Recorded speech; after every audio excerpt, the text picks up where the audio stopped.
اور اگر ایسا نہیں ہوگا تو پھر دوسری صورت میں یہ ہوگا کہ خدا کا کلام نہیں تھا لیکن اس کی طرف منسوب کر دیا گیا غلط بیانی پہ۔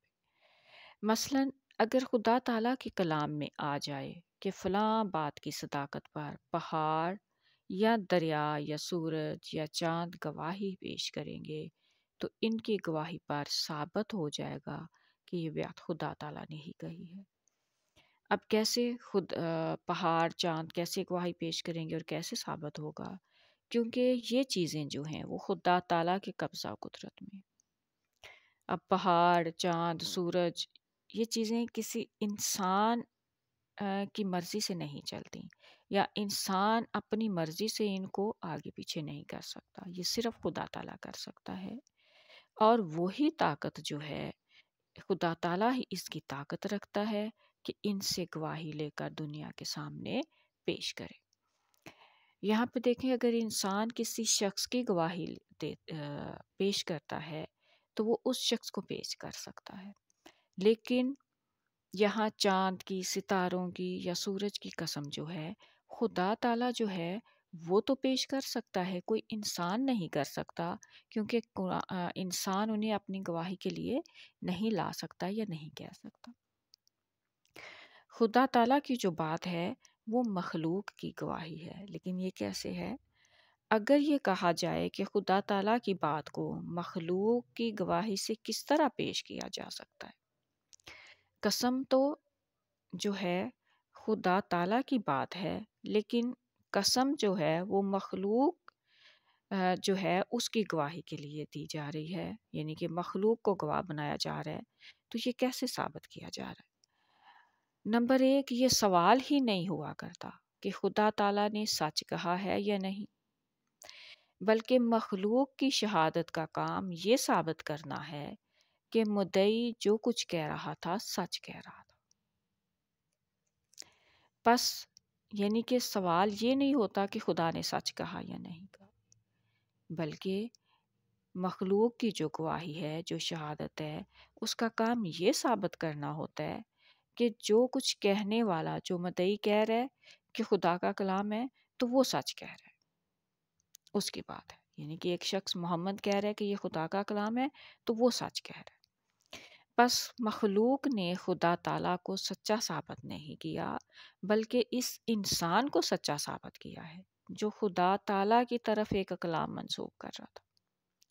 یعنی کہ قسم تو خدا تعالیٰ نے کھائی، لیکن وہ قسم ثابت یہ کر رہی ہے کہ رسول کریم صلی اللہ علیہ وسلم جو ہے انہوں نے کہا کہ قرآن خدا کا کلام ہے، تو یہ انہوں نے سچ کہا، یہ واقعی خدا کا کلام ہے۔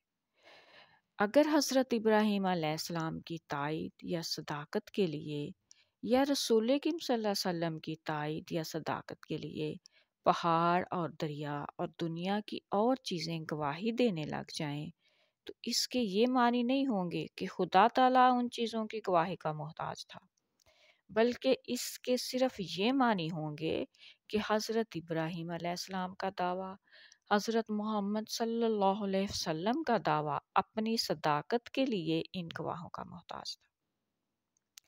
یعنی جو انبیاء نے کہا ان کا جو دعویٰ تھا کہ خدا کا کلام ہے، تو اس دعوے کو سچ ثابت کیا ان قسموں نے، نہ کہ خدا تعالیٰ کو۔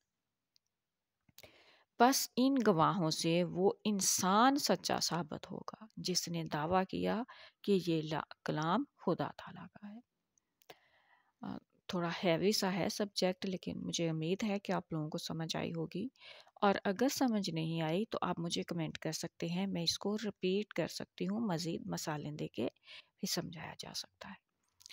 تو نیکسٹ جو ایپیسوڈ ہوگی اس میں ہمیں یہ دیکھنا ہے کہ حلف کس کو اٹھانا چاہیے۔ جب ہم نے ابھی دیکھا کہ حلف جو ہے وہ انبیاء کو سچا ثابت کرے گا نہ کہ خدا تعالیٰ کو، تو اب پھر جب انبیاء کو سچا ثابت کرے گا تو قسمیں بھی انبیاء کو کھانی چاہیے تھی، خدا تعالیٰ کو نہیں۔ تو یہ جو سوال ہے اس کا آنسر ہم انشاءاللہ نیکسٹ ایپیسوڈ میں دیکھیں گے۔ تو آج کے لیے اتنا ہی۔ الحمدللہ رب العالمین۔ السلام علیکم ورحمۃ اللہ